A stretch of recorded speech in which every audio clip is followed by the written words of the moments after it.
Muslim, Quran is my guide. I hear the calling of them, with it we unite.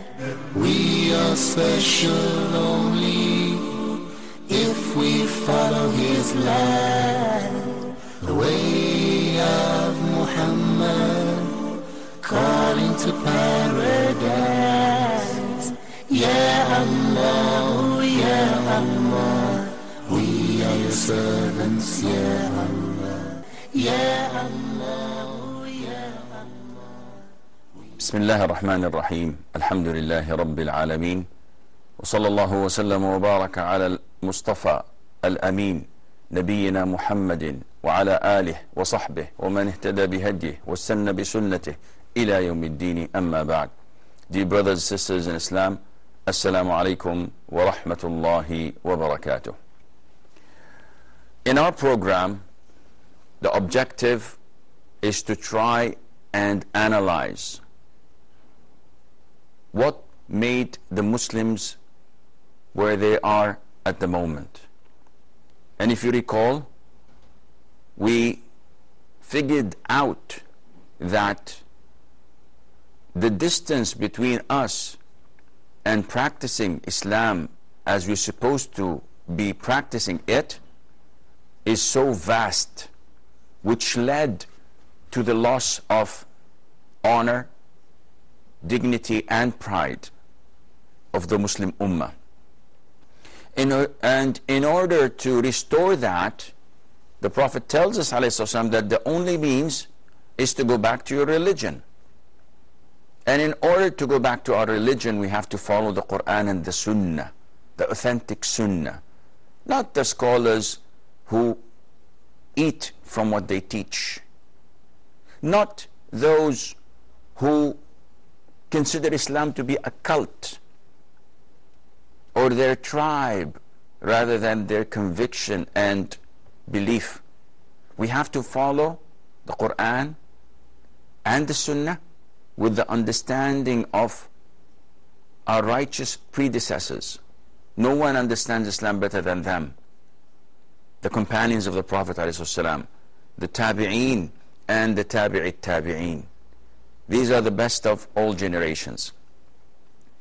So now, if you look at the basics of Islam, and there's so many things that are basics, but we're so far away from it that we've indulged ourselves in mystic beliefs, in philosophical ideas and thoughts, to the extent that some invented and innovated what is known as Islamic philosophy. And this, it's like saying that this is a fiery water. It doesn't go side by side. So in order to go to the basics, one essential concept in Islam is the belief in the Day of Judgment. It's one of the 6 tenets, one of the 6 pillars of Iman, to believe in Allah and the Day of Judgment. And it's so much mentioned in the Quran and in the Prophet's teachings sallallahu alaihi wasallam that it is part of the foundation of Islam. Without it, you cannot be a Muslim. And if you look around you, you will see that since early times there were those idol worshippers, those who were atheists, agnostics, disbelievers, who rejected the concept altogether of the Day of Judgment. They said, and they say, Allah says in the Quran, and they say, there is not but our worldly life. We die and live, and nothing destroys us except time. So this is what they believed. Allah says in Surah Al-An'am, verse 29. And they say, there is none but our worldly life, and we will not be resurrected. And if you look at the disbelievers nowadays, one of the prominent characteristics of their conviction is that there is no day of judgment. This is the only life we can see. And if you talk to them about resurrection, about death, they become tensed. They develop an anxiety. There's so much stress in their lives. And usually they are one of two. Either those who are defiant and insisting that there is no such thing as the day of judgment or the day of resurrection. It's all what you see, this is all what you get. So they are living in this big lie that after death there's nothing. The second part of those disbelievers are those who have a feeling and they are inclined to believe, but they cannot think about it. And Shaitan occupies their time not to think even for a second of their fate and how things would be after death. Even if a person is a PhD holder or a great engineer or a great physician, he speaks excellent and eloquent words, delivers astonishing speeches. If you sit and talk to him, a lot of them will be speechless, and they will try their level best to dodge your questions. And they say, I don't know, I don't have an answer. They have an answer for everything except this. So they occupy their time so that they would not think, either by working hard, by reading, by watching movies, TVs, listening to their iPods and music, etc., getting wasted on the weekends, anything. But do not sit and contemplate of your fate after death. This would blow your mind. This is what Shaitan tells them. And what we see today in the world is a manifestation, is a result of the disbelief in the presence of the day of judgment and the day of resurrection. This is when the whole world turns into a big jungle. And part of this jungle is that the oppressor oppresses the victims and no one can talk. The strong overtakes the weak. Survival is for the fittest and the strongest. So it depends on your position on the food chain,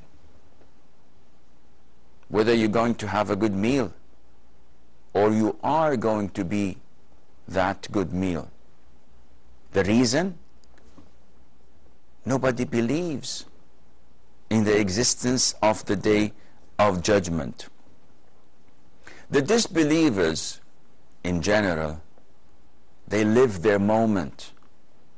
It's now or never. That's why they tend to try their level best to get whatever can be attained, to seize the moment while you can, to ride the tide. As for the consequences, as long as we don't see them in this life, who cares? So you only live once, they say. But this is not true. This life on earth is not the true life. This is only a transitional phase. 60, 70, maybe 80 years, then it's death. And then your life begins. This is what the Muslims believe. Allah says, وَإِنَّ الدَّارَ الْآخِرَةِ لَهِيَ الْحَيَوَانِ. And indeed, the home of the hereafter, that is the eternal life, if only they knew. This is the real life of all human beings, the one that they will encounter after their death, because this is a transitional period. 60 years, maximum 100 years, then what? Then death. And after death, there is the life in the barzakh, and then there is life of eternity, either in paradise or in hell. There's no third option. As Muslims, we have not seen the day of judgment. We have not seen heaven or hell. We haven't seen the angels or the devils. We haven't seen our prophets and messengers. But we believe in all of that with a conviction that is as solid as rock. It's as steadfast as the mountains, unshakable, though we haven't seen anything. Because this conviction comes from our belief in the Quran and in the truth of whatever the Prophet ﷺ has uttered and said.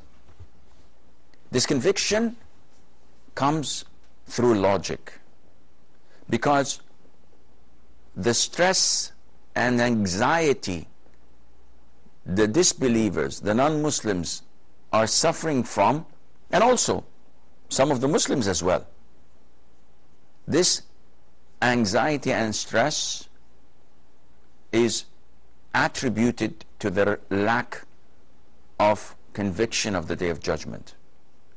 Even those who believe in the Day of Judgment and are unable to fix their life accordingly, they will have this kind of stress and anxiety.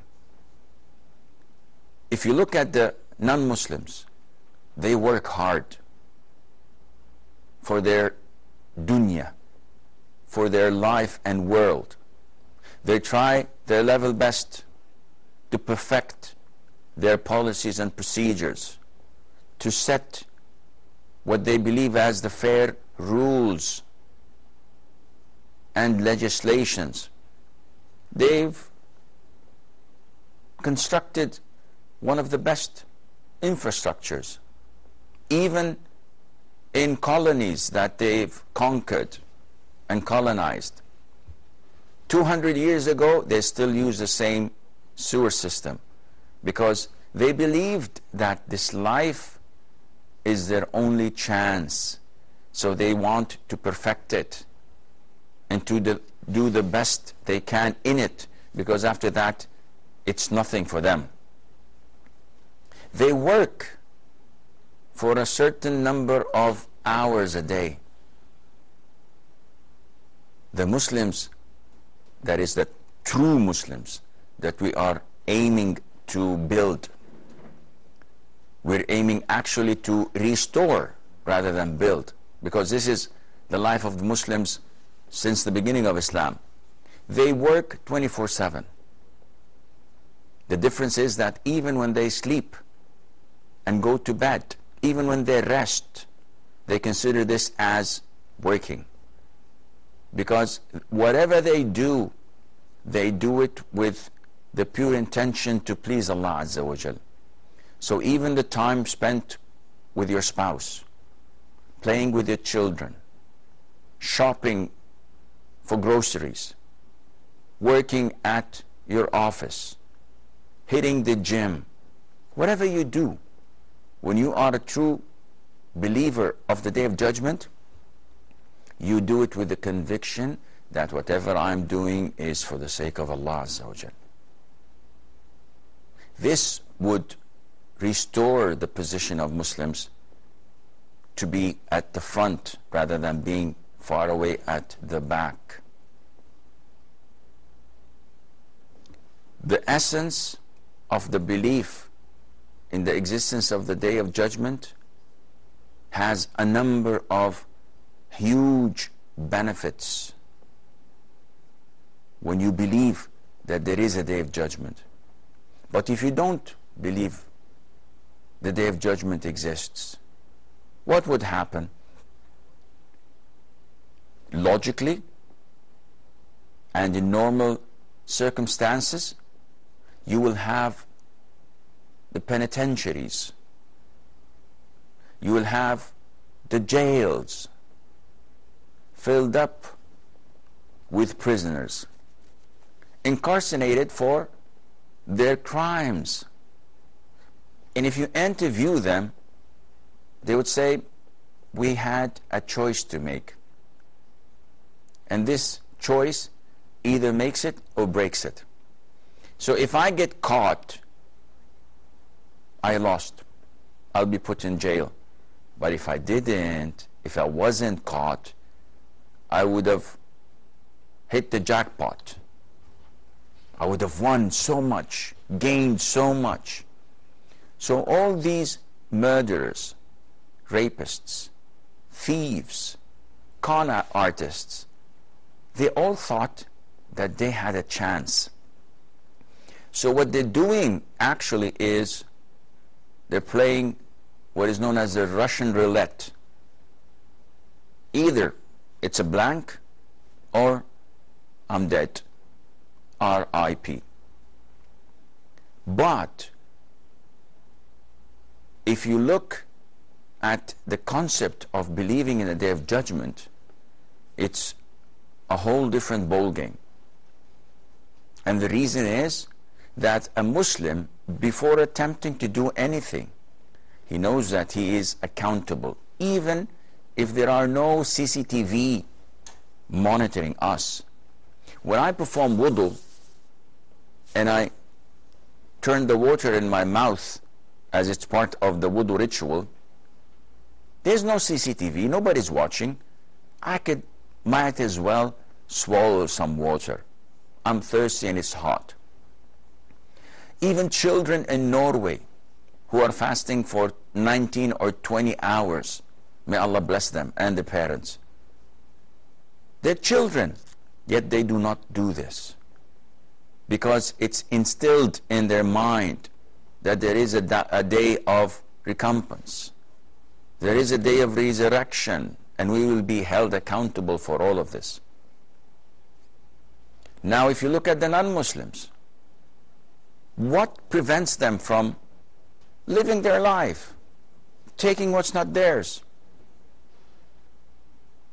killing someone who irritated them, raping whatever they see of them beautiful women? What prevents them from doing that? The fear of incarceration, being jailed, the fear of being harmed physically, the fear of disgrace and humiliation. But if the environment was okay and you will not be caught red-handed, they have no problem. One would say, no, they have morals. I said, yes, they might have some sort of morals, but these set of morals are man-made. So it can flip and change. 50 years ago, the morals in the United States of America, in Europe, in Britain, was to incriminate any homosexual act. It was against the law. It was against the nature of the people. Now, 50 years later, it's the norm. You have talk shows hosted by lesbians. You have actors openly admitting to being gay and promoting it. Look at They're singers, they're actresses, they're actors. They are swiftly, though slowly, maybe in a fast pace, changing the mentality and the way that the people think. And this is because they do not believe in the existence of heaven and hell. They do not believe in the day of resurrection, where Allah would hold them accountable for their acts. Otherwise they would not have chosen this path. There are many benefits for humanity as a whole to believe in the Day of Judgment. Maybe we'll try to explore some of those tomorrow, inshallah. At the moment, the lines are open for your questions. We have a short break. Stay tuned, and inshallah we'll be right back. يا الله يا الله. أعوذ بالله من الشيطان الرجيم. بسم الله الرحمن الرحيم. لقد رضي الله عن المؤمنين إذ يبايعونك تحت الشجرة فعلم ما في قلوبهم فأنزل السكينة عليهم وأثابهم فتحا قريبا ومغانم كثيرة يأخذونها وكان الله عزيزا حكيما. Who was Qarun? What was the Prophet Muhammad's relationship with his wife like? How did the Prophet Muhammad deal with the accusations that were directed towards his wife? How did Musa travel with Al-Khidr, and what was the relationship like, and what did they learn together? What are the important, practical, relevant meanings behind the story? We're going to be going through Quranic stories together. I'm your brother Hussam Hilal, and the purpose of this program on Huda TV, inshallah, is to learn and understand the Quran in a better way that will aid in our memorization and implementation and our understanding. I look forward to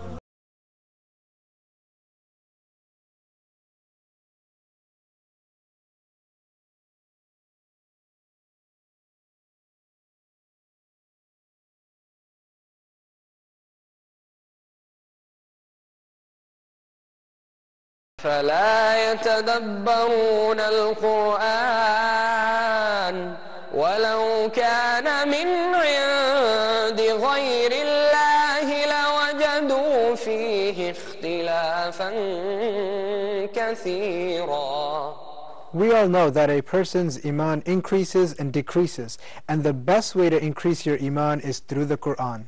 To contemplate, to reflect, to ponder over the verses of the Quran. أفلا يتدبرون القرآن ولو كان من عند غير الله لوجدوا فيه اختلافا كثيرا. In this program, we will listen to the Quran first, and that should soften our hearts.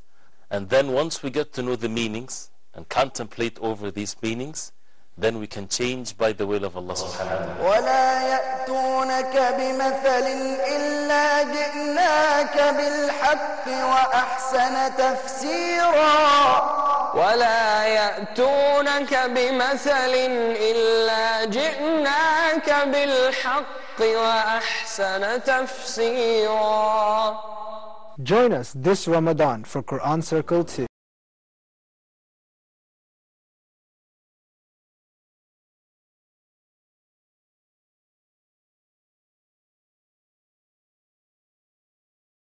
Ya Allah, Ya Allah, we are your servants. Assalamu alaikum wa rahmatullah, and welcome back. One of the brothers is asking that tonight we will begin, insha'Allah, a phase of our lives, a phase of Ramadan, which is the last 10 nights of Ramadan. So what should we do in such glorious nights? First of all, these last 10 nights of Ramadan are so blessed and sought after Because Allah Azza wa Jal specifies a particular night that changes every year.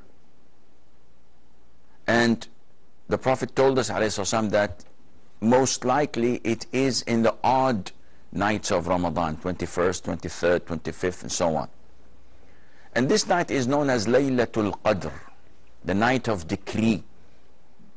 Allah Azza wa Jal revealed a chapter in the Quran specifically on that night. And Allah tells us that this night is better at the sight of Allah than, or more than, 1,000 months. So indeed it is a night to be sought after, and one has to do a lot of things during that night, which we will come inshallah and try to mention after taking Muhammad from Tanzania. Muhammad, Tanzania. Assalamu alaikum, Sheikh. Salam wa rahmatullah. Hello. Yes, akhi. I want to ask you a question. Is it permissible for a person to look at a woman who is not fully on hijab but is decent, like maybe talking to her or like when looking at her, or on a TV, Islamically hijab but it's decent? Is it permissible? Okay. Any more questions? No, thank you. I will answer inshallah. So the issue of the last favored 10 nights, what are the deeds that a person should do?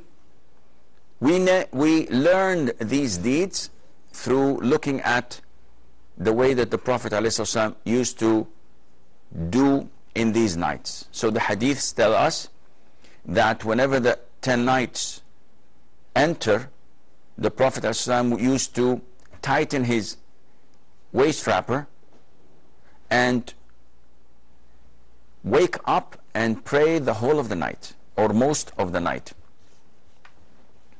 And tightening up the waist wrapper has two meanings in Arabic. It can mean that he strives to offer as many good deeds of prayer, supplication, salat, etc.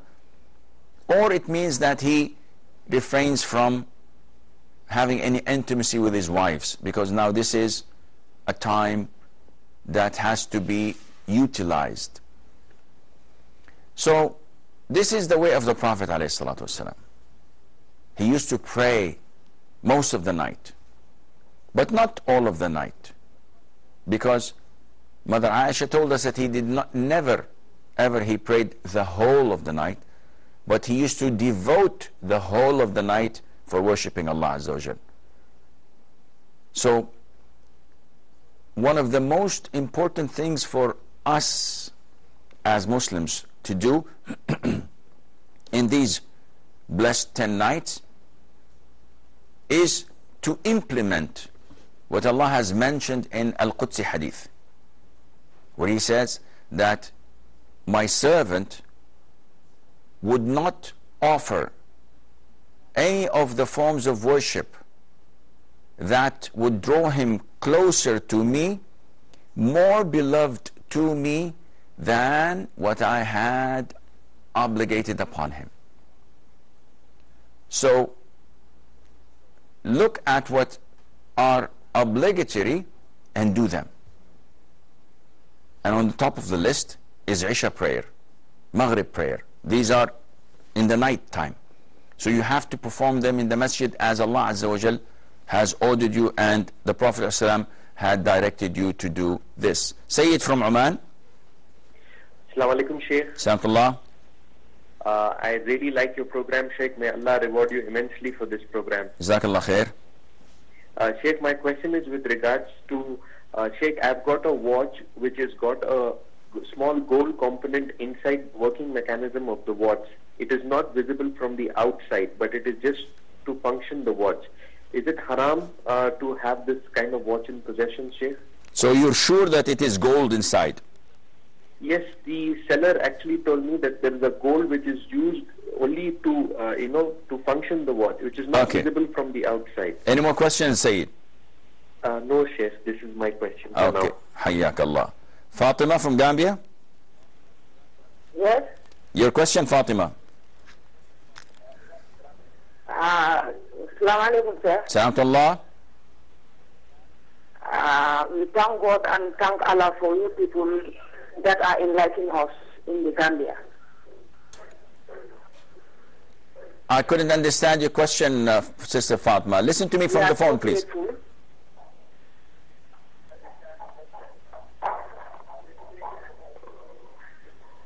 Assalamu alaikum, sir. Alaikum salam. My question is, Okay.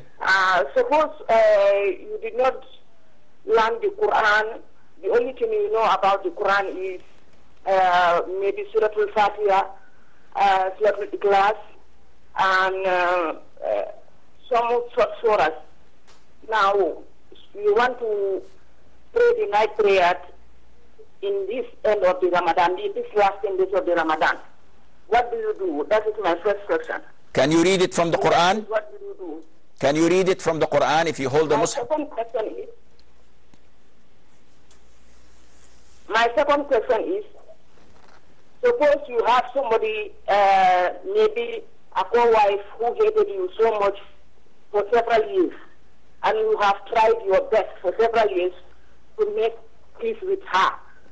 It could not be possible still now. You have tried, still now there is no possibility. What do you do about that? Okay, any more questions? My third question is, how do you go about, how do I learn the Quran?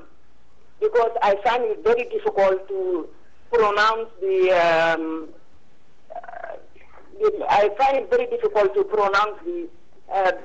Abasasa. So I'm trying to learn, and how do I go about it? Okay. That is my question. Thank you, sir. You're welcome, inshallah. Muhammad from Tanzania says that, what's the ruling on looking at non-hijabi women and talking to them, or looking and talking to hijabi women who only reveal their faces? What's the ruling on that? First of all, Allah Azza wa Jal ordered us in Surah An-Nur to lower our gazes. So by default, a Muslim is ordered to lower his gaze, unless in situations of need and necessity. Imagine me driving and lowering my gaze just because a woman driver is in front of me or someone passing the road. I'll have an accident. So lowering your gaze does not mean become blind, but rather don't send your gaze. And if a woman is passing by, don't do this without blinking. Say, the first gaze is mine, the second is for shaitan, so I'm trying to utilize mine as much as possible. No, you have to lower your gaze, because this would affect your heart negatively, and this may not appear at the moment immediately, but it will eventually. Now, scholars say that if there is a need, for example, if I am a shopkeeper and a woman comes to buy from me something, a gold or silver or a watch, and I do the transaction, I take the money and she goes. If I don't take a good look, not really a good look, but at least to recognize, if she comes an hour late and she says, I bought this from you, and I said, I didn't see you, I don't know you. You have to look so that you can identify her. At court, you have to identify a witness or an assailant or a person you're testifying for or against by looking at them. The judge has to do this as well. So in cases of necessity, this might be accepted. But if it's in normal cases, no, you have to lower your gaze, you have to look down, even if you're talking to the receptionist or to the air hostess or the nurse. There's no need for you to look her in the eyes and to measure her up and look up and down. This is inappropriate. Sayyid from Oman says that he has a watch and inside the mechanism there is gold used. So is this permissible? No one can see it. It's an issue of dispute. The Prophet ﷺ, when he came out to his companions, he had gold and silk in each hand. And he said, these are haram for the males of my ummah. He didn't say if they're concealed or not, if they're worn on your body or on your clothes or not. He said that using them is haram. So what I feel is most appropriate is that, alhamdulillah, supply is far greater than demand. There are so many watches all over the world. Buy those that do not have gold, even if concealed, to be on the safe side. Dr. Asif from Pakistan. Yeah, assalamu alaikum ya Shaykh. Salam wa rahmatullahi wa barakatuh. كيف الحال مبسوط؟ حياك الله بارك الله فيك أخي. I have a question about inheritance. Okay. My father, he has 3 sons and 1 daughter. Okay. Hello? Yes, yes. And the youngest son, he stays with him at his home and he looks after both parents.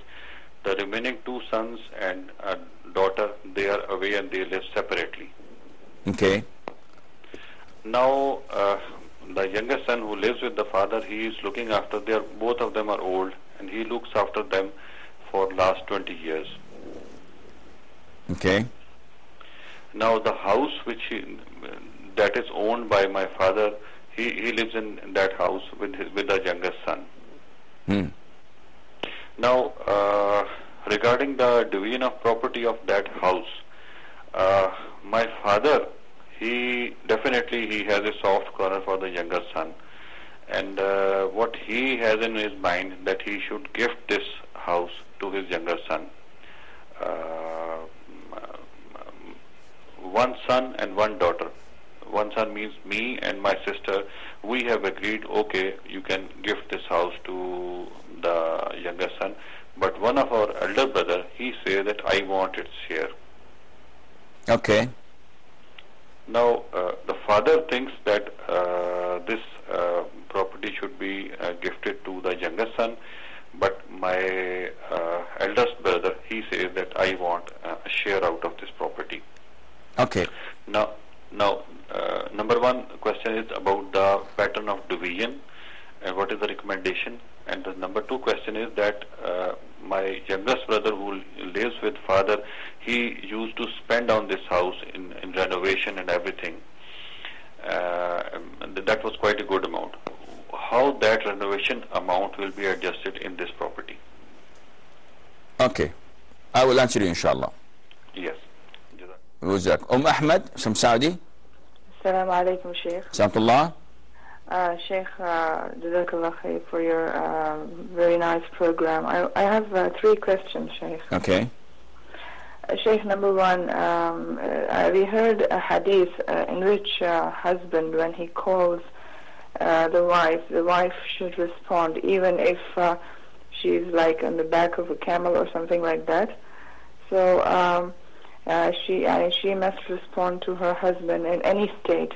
What is the exact meaning? Why is the husband? Is it a specific reason that the husband is calling, or any reason that the husband calls? Like, if he's watching movies on the TV and he says, please bring water, bring this, bring that. Is it that wife will respond to him in all these, or is it just specific sexual intimacy or something like that? This hadith refers to... I understand. Okay, second question. Right. Second question is, a female has small children and she cannot go to Taraweeh for a prayer for the masjid, but her friends, they boast that we are going to the masjid and you should also come, but she knows that she will follow the hadith of Prophet, and probably it will be much better for her to stay at home and do the Taraweeh. So the question is that for a female praying at home, she gets more salab than a female going to the masjid? Okay. Okay. The third question, Sheikh, is we hear that any person who dies in Ramadan will straight go to Jannah. Okay. So we have seen many singers, pop singers, actors, actresses dying in Ramadan. Does it mean that all their sins will be finished and they will go to Jannah forever, or just for the Ramadan month they stay in Jannah and then the azab will come? Or I mean, what is the? I will answer you, inshallah. All right. Thank you so much. You're welcome. Jazakallah khair. Muhammad from Tanzania. Assalamu alaikum, sir. Salamullah. I have 3 questions this time. Yes. My first question is, I heard my mom told me that you can't use the left hand in any way when you're eating. I want to know if that's true. And anyway, even if it's holding the bread and then slicing it. Okay. My second question is, how do I know that I love Allah and His Messenger more than myself?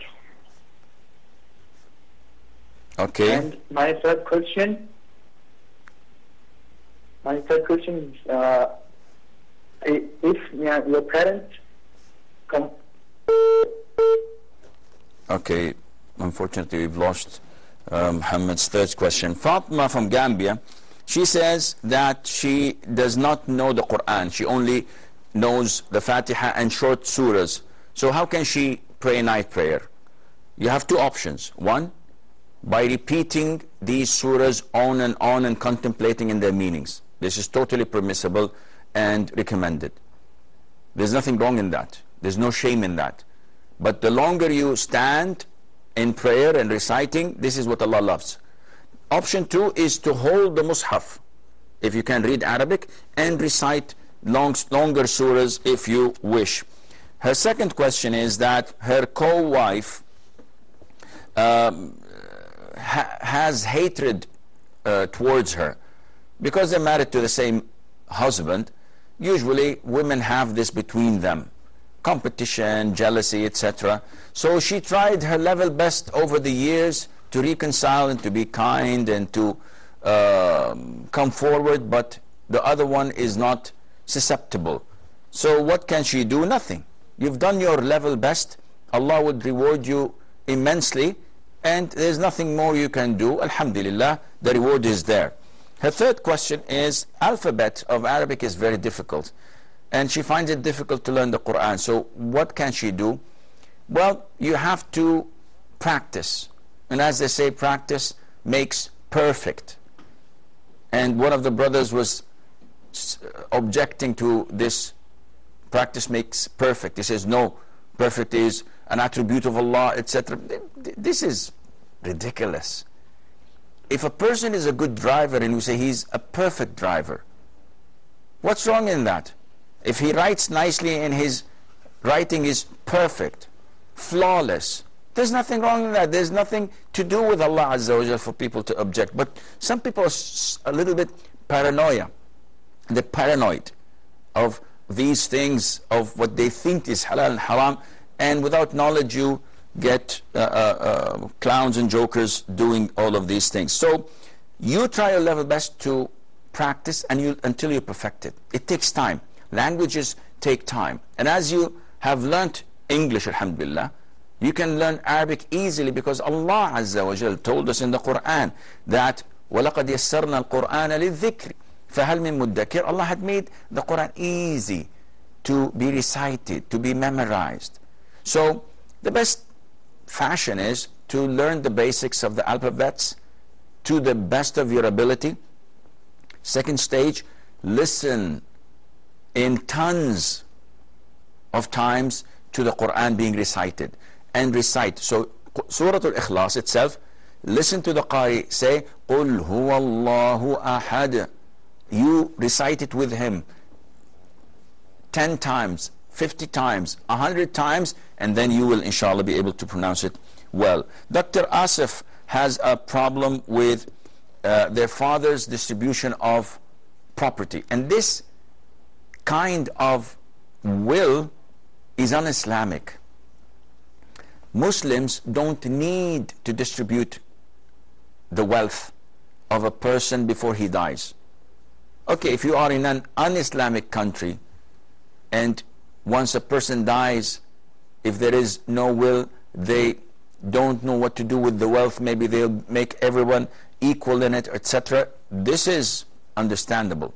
But in a Muslim country like Pakistan, Sharia law should be imposed and implemented, which means that whether he puts a will or not, what is carried through is the law of Allah Azza wa Jal. So even if your father now as a living person writes in his will, I give my house to my youngest son, once he dies, Islamically, we take the will, tear it up and dispose of it.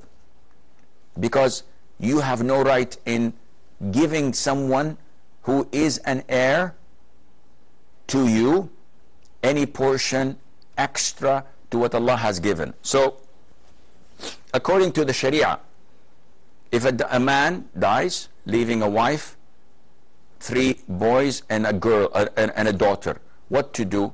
The wife automatically gets 1/8, and the rest, which is 7/8, is divided by the offspring. The girl gets 1 share, that is 1/8 as well, and each boy gets 2/8, 2/8, 2/8, and this is 8/8. That's it. Now, does the youngest son deserve a compensation because he was staying with his father for 20 years? No. This is his duty. What about the money that he has invested, renovated the house, maybe built an annex or some suite here or there? He may get the compensation of his father while he's alive. You see, what he has renovated is either one of two. Either he did this as a gift to his father, like all of the children do. Whatever we do for our moms or for our parents, it's a gift. Nobody says, no, this is a debt, I'm going to put it down. So most likely, because he was living there, he was renovating it for his father, so it belongs to the house. He has nothing in it. Or he did this with an agreement with his father that this is mine, I've paid for it. And then the father would compensate him and says, okay, take this money in exchange before the father dies so that everything is settled. And Allah Azza wa Jal knows best. Now, if you, Asif, and your sister decided to accept the property going to your younger brother, the eldest did not, in this case, when the father dies, then the house would be divided upon them, the younger and the eldest, who insist on taking his share, and this is his right, and Allah knows best. Ahmed says, now when a man calls his wife, the hadith, calling his wife meaning for intimacy. So if he tells his wife, leave whatever you have and bring me a cup of coffee, she's not obliged to obey him in sense. It's not Simon Says. Only when it comes to issues of intimacy, because the consequences of not complying is serious upon the man and may cause him to fall into sin, and it would cause a lot of disruption in the house. So this is what is meant. She says she cannot go to the masjid to pray Taraweeh. Your prayer in your home is far greater and more rewarded at the side of Allah than praying in the masjid, without any doubt. Whoever dies in Ramadan will go to Jannah. No, this is not true. It's like any other month. So she was saying that, what about actresses, singers? They're not kafir, whether they die in Ramadan or other months in Ramadan, depending on the scales of the good deeds and bad deeds. Maybe they have some good deeds we don't know of. This is up to Allah. We don't condemn sinners by saying that these are the filth of the society and they'll go to hell straight away. A'udhu billah. They might go to paradise before us, if we were to go to paradise. But we don't praise them, say that, wow, they're the cream of the society, yet we don't condemn them in hell. What they're doing is a sin, and Allah would punish them for it if Allah wills. But we don't know about what Allah Azza wa Jal wills. Muhammad from Tanzania says, my mom says don't use your left hand in anything while eating. This is wrong. You can use your left hand in anything other than lifting the food morsel to your mouth with your left. This is totally prohibited. So what the people do with holding the knife with the right and the fork with the left and cutting the steak and then eating with the left, this is totally prohibited. But to do the actual cutting or holding and then drinking or eating with your right, this is permissible. How would I know that Allah that I love the Prophet ﷺ and I love Allah and the Prophet ﷺ more than I love myself? This is something that can be portrayed through your actions and through what you talk about. So if someone is complying 100% with the Sunnah, with the Quran, the way he treats people in kindness and love and mercy is like the Prophet ﷺ. He's following the Sunnah to the letter and not innovating, not inventing things in Allah's religion. He's not being harsh, he's not being harmful to people. He does his dues on time. Definitely this is a great sign of you loving Allah and the Prophet ﷺ more than your own desires and your own whims, and Allah Azza wa Jal knows best. With this we come to the conclusion of today's episode. Until we meet next time tomorrow inshallah, I leave you fi amanillah. Wassalamu alaikum wa rahmatullahi wa barakatuh. I am a Muslim, Quran is my guide. I hear the calling of them, with it we unite. I am a Muslim, Quran is my guide. I hear the calling of them, with it we unite. We are special only if we follow his light. The way of Muhammad, calling to paradise. Ya Allah, Ya Allah, we are your servants, Ya Allah. La ilaha illallah, Muhammadur Rasul.